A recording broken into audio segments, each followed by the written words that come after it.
हम लोग जैसे गलत जगह पैसे खर्च करते हैं तो माता पिता को कष्ट होता है ना, ठीक वैसे ही हमारी आयु गलत जगह नष्ट होती है, हमारा धन गलत जगह नष्ट होता है, हमारी ऊर्जा गलत जगह नष्ट होती है, तो ठाकुर जी को भी बड़ी पीड़ा होती है।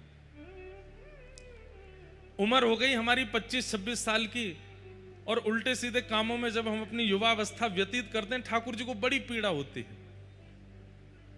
ठाकुर जी कहते हैं अभी सारी इंद्रियां इसकी शक्तिशाली हैं, अभी ये समस्त इंद्रियों से बलशाली है, इस समय मेरा भजन करेगा तो 50 में मेरी प्राप्ति कर लेगा, लेकिन नहीं, अभी तो ये सारे भोगों में लगा है, अपनी सारी इंद्रियों की शक्ति को क्षीण कर देगा भोग भोगने में, और जब इंद्रियां बिल्कुल शिथिल हो जाएंगी तब मेरी शरण में आएगा, तब मुझको बजेगा।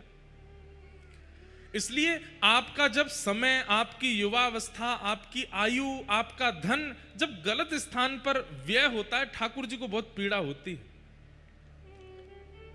ब्रजवासी अपना संपूर्ण धन, अपना संपूर्ण समय गलत स्थान पर व्यय कर रहे थे। कहां? इंद्र की पूजा करने में। इंद्र भगवान नहीं है, इंद्र देव है। एक बात हमारी याद रखिएगा, जो देव हैं, जो देवता हैं, उन्हें प्रणाम किया जा सकता है, उनके कभी कभी दर्शन किए जा सकते हैं, कभी कभी उनके मनोरथ किए जा सकते हैं, पर देवताओं को आप निरंतर ध्यान में नहीं ले सकते। बहुत ध्यान से सुनिएगा हमारी बात को। अब देवता कौन होते हैं, परमात्मा कौन है, इसमें अंतर यदि मैंने यहां बताया तो बहुत विवाद हो जाएगा, लेकिन आप सब लोग अपने मन बुद्धि से केवल इतना समझ लीजिए, जिसमें भाग्य बदलने की सामर्थ्य हो वो भगवान है। देवता भाग्य नहीं बदलते, देवता भाग्य नहीं बदल सकते। देव तो 33 कोटि देवी देवता, ये तो अपनी क्रियाओं में लगे हैं, इनको ठाकुर जी ने सेवा दे रखी है। किसी से कह रखा है कि तुम ऐसा करो, किसी से कह रखा है तुम ये करो, किसी से कह रखा है तुम वर्षा के देवता हो, किसी से कह रखा है तुम भूमि के देवता हो, तुम जल के अधिष्ठाता हो, तुम सूर्य हो, तुम चंद्र हो, आदि आदि ये सब है। इनको आप प्रणाम कर सकते हो, इनको आप वंदन कर सकते हो, पर निरंतर चिंतन देवताओं का नहीं होता।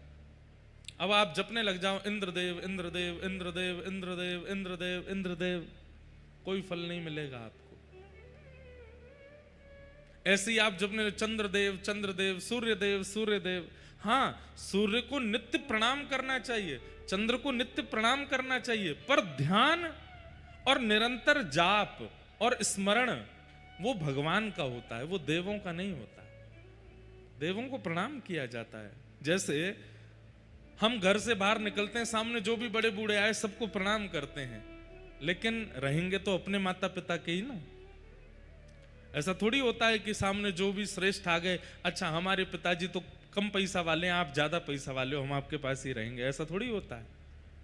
सबको प्रणाम किया जाता है, पर रहे तो अपने माता पिता का ही जाता है।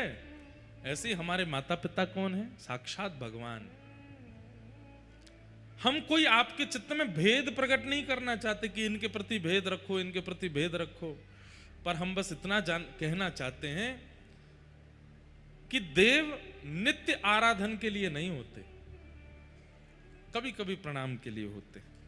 नित्य आराधन, नित्य ध्यान, नित्य स्मरण वो तो भगवान का होता है। और भगवान कौन है? जो 6 भगों से युक्त हैं उन्हें भगवान कहते हैं। जैसे बल से युक्त बलवान, धन से युक्त धनवान, विद्या से युक्त विद्वान, ऐसे जिसके पास 6 भग हैं उन्हें भगवान कहते हैं। कौन कौन से 6 भग? उत्पत्ति प्रलयम चैव भूतानाम अगति गति वेत्ति विद्याम अविद्याम च सवाच्यो भगवान इति। कौन है भगवान? सबसे पहला उत्पत्ति, इस पृथ्वी का प्रारंभ किस समय हुआ ये जिसको पता है। सब लोग आंकड़े लगाते हैं, लेकिन कोई नहीं जानता कि पृथ्वी कब प्रकट हुई है। सब लोग उस समय का वातावरण बता देते हैं कि तब ऐसा था, ऐसा था, ऐसा था, लेकिन स्पष्ट डेट टाइम कोई नहीं जानता है। ये जिसको पता है वो परमात्मा। पहली बात, प्रलयम चैव, इस पृथ्वी का और तीनों लोगों का संहार कब होगा, प्रलय कब होगा, ये जिसको पता है। अभी कुछ दिन पहले जब भारत पाकिस्तान के भी युद्ध हो रहे थे और भी बहुत कुछ हो रहा था, तो लोग बाग बोल रहे थे मई में, अब जुलाई में दुनिया खत्म हो जाएगी, आधी से ज्यादा दुनिया का ये हो जाएगा, ये हो जाएगा, ये हो जाएगा। लोग अपने आंकड़े लगा रहे हैं। अभी भी लगाया गया है कि भाई अभी चंद्र ग्रहण निकल के गया, कुछ दिन बाद सूर्य ग्रहण है, अभी है 21 तारीख को। भारत में नहीं है पर उसके आंशिक है और थोड़ी देर का पर है, और बहुत दिन बाद ऐसा हो रहा है, बहुत सालों बाद ऐसा हो रहा है कि बहुत जल्दी 15 दिन के अंदर ही सूर्य चंद्र ग्रहण हो रहे हैं। इसका भी आंकड़न लगाया जा रहा है कि इसका भी संकेत अच्छा तो नहीं है। बहुत सारे लोग अपनी अपनी भाव कहते आ रहे हैं और अपनी अपनी बातें कहते जा रहे हैं। वर्ष निकलता जा रहा है लेकिन प्रलय हो ही नहीं रहा। जनवरी के महीने में जितने भी एस्ट्रोलॉजर हैं भारत के, उनके सोशल अकाउंट देखो, वो पूरे साल का प्रेडिक्शन कर देते हैं। ये साल इन राशि वालों के लिए अच्छा होगा, इनके लिए बुरा होगा, ये होगा, वो होगा, फलाना होगा, ये होगा, ऐसा होगा, और ये साल ऐसा निकलेगा। पूरा साल निकल जाता, कुछ नहीं होता विशेष रूप से। बेचारी जिसकी राशि बहुत अच्छी बताई गई, उसी के जीवन में ही कुछ हो गया होता है। तो इसलिए प्रेडिक्शन सब कर सकते हैं, अनुमान सब लगा सकते हैं, लेकिन कब क्या होगा ये केवल उन्हीं को पता है, वो है परमात्मा।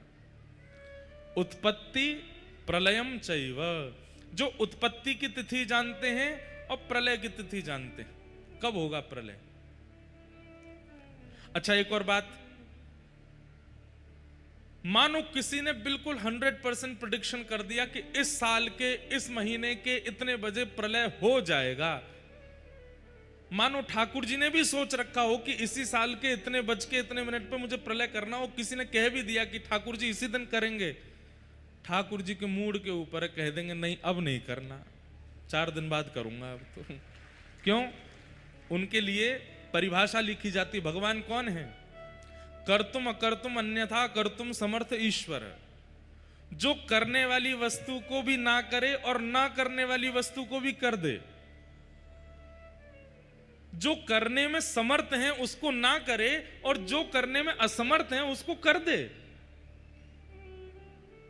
इसलिए उनको ईश्वर कहा जाता। उनके ऊपर है वो कब कहां क्या पता आज रात की योजना बना रखी हो कि 12 बजते ही प्रलय करना है, आज ही हो सकता है।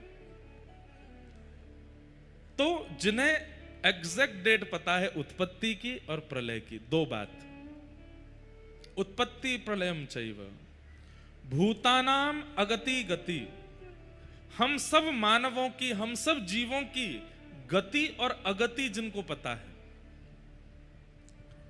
गति और अगति, गति किसको कहते हैं? एक प्रकार से कह लो प्रॉफिट को, और अगति मतलब लॉस को। कई लोग बेचारे बिल्कुल शुभ मुहूर्त देख के बिल्कुल सही तरीके से फूंक फूंक के कदम रख के अपना व्यापार प्रारंभ करते हैं, फिर भी ठप हो जाता है। और कई लोग रात में सोची सुबह प्रारंभ किया, वो 4 महीने में ऊपर पहुंच गए। तो किसकी कहां गति है कहां अगति है कोई नहीं जानता। जिस कन्या को 6 महीना पहले पसंद किया था, 6 महीना में ऐसी लगने लगी कि महाराज इससे बढ़िया तो दुनिया में कोई है ही नहीं, और ब्याह के 4 महीना बाद पता चला कि हो गया कल्याण। केवल कन्या नहीं, पुरुष भी ब्याह से पहले तो ऐसे लग रहे थे कि महाराज ये तो नहाते हैं धोते हैं बढ़िया, इनमें से सुगंधी आती है। ब्याह के बाद पता चला 3 महीना हो गए नहाया ही नहीं है, केवल तौलिया से पहुंच के आ जाता है बाहर। तो कौन कैसा है, किसकी क्या गति है अगति है, किसके मन में क्या चल रहा है, ये जिसको परिपूर्ण रूप से पता है वो भगवान। कान पकड़ के क्षमा प्रार्थी होते हुए हम एक बात कह दें, दुनिया में कितनी भी बड़ी ताकत आ जाए लेकिन किसके मन में क्या चल रहा है ये कोई नहीं बता सकता। आप उसमें भी केवल अनुमान ही लगा सकते हो। पत्नी पूरा जीवन पति के साथ व्यतीत कर लेती है, कितने रहस्यों को छुपा करके। पति पूरा जीवन 50वीं एनिवर्सरी बना रहे हैं दोनों। 50वीं एनिवर्सरी पर, अब की बार किसी की 50वीं एनिवर्सरी हो तो मेरी कही एक काम करना, तो जो बच्चे हों घर के वो कहना चलो दादी दादा ही बनेंगे 50वीं एनिवर्सरी पे। तो बोले अब हम आपको एक टास्क दे रहे हैं। क्या? दादाजी ऐसी कोई बात दादी को बताओ जो आपने पूरे जीवन नहीं बताई, और फिर दादी भी बताओ। आप देखना एक नहीं 10-10 बातें होंगी जो दोनों ने बताई नहीं, और 50 एनिवर्सरी हो गई। 50वीं एनिवर्सरी में इसलिए कर लेना इस काम को क्योंकि फिर तलाक तो कोई मतलब नहीं ना उसका। वो 10 बातें बता भी देंगे तो फिर अब कहां जाएंगी बेचारी। तो 10-10 बातें दोनों, 10-10 भी कम बता रहे हैं, 100 बातें भी निकल सकती हैं जो बताई ही नहीं है आज तक। इतने रहस्यमय हैं हम लोग। हमसे ज्यादा रहस्यमय दुनिया में कोई नहीं है। हमसे बड़ा रहस्य, हमसे बड़ा वंडर इस दुनिया में कोई नहीं है। इस दुनिया के वो क्या बोलते हैं 8 अजूबे हैं, 9वें अजूबे हम हैं। हम सब